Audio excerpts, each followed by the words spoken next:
Hi, I'm Jim Mott with S&J Tube in Wapello, Iowa, and I'm excited to be a sponsor of the ILLOWA FCA Fall Preview.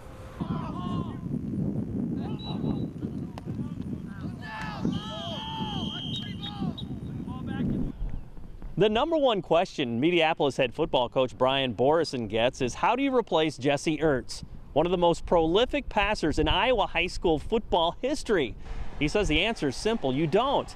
And he says he's very excited about how this team is taking ownership of this season, using last year's momentum nicely. We've talked with Drew and the other quarterbacks, and there's no sense of trying to go out and duplicate what Jesse did. I mean, he was obviously an extremely talented player and a great leader. But we've tried to stress to Drew and the other quarterbacks is, you do your thing, and you make the plays that you can make.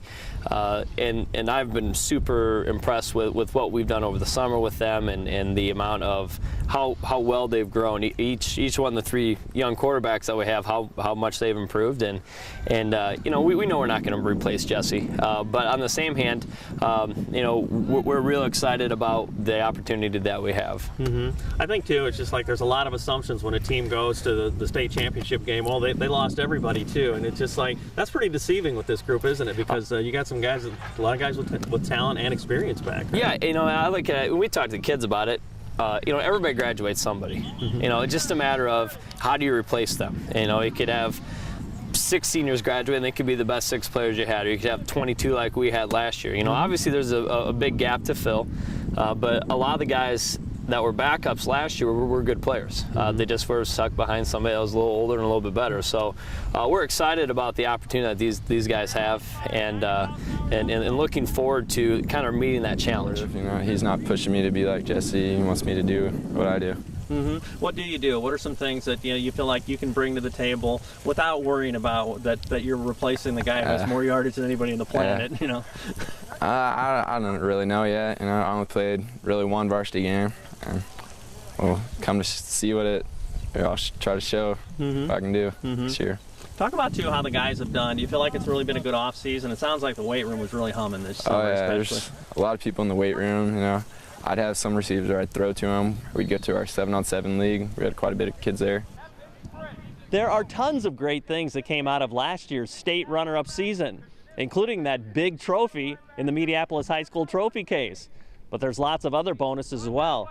These guys got to practice for an extra month against one of the top teams in the state. Right now, a lot of them had to play day in and day out against some really good players, and that obviously made them better. As you look at it now, what are you going to be able to do from day one, do you think, and what are some of the opportunities that guys have to fill in? There's a lot of opportunities for spots. I mean, there's a lot of offensive line spots that are available. There's a lot of really, I guess every spot's available, but as far as where returning depth is, and we're real happy to see what we've got, how hard the kids have worked over the summer, and where they've come in. And they've kind of come in with an attitude like, no one really expects much of us, and that's great. They hold themselves to a high standard, and they know how to practice and how to prepare and how to do the things to be successful. And it's kind of those things, you let the chips fall where they may. I think our defense will do just fine.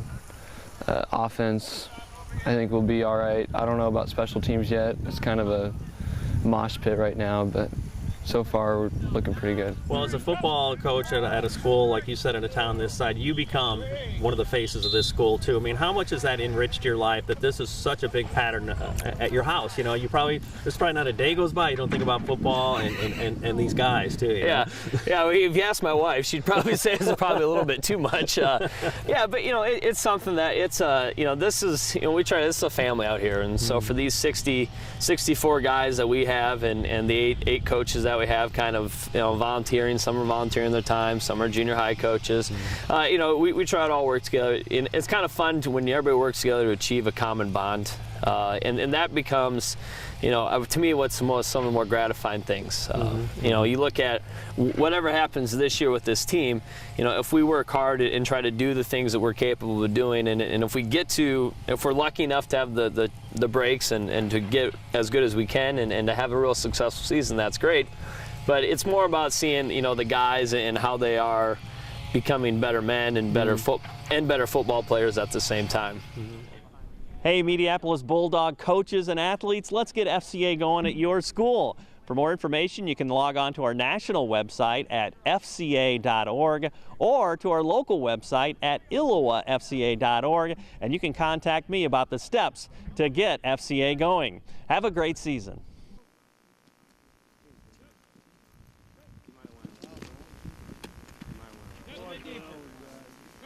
That was an 0 for 4. Screw it right, 962. Set, go.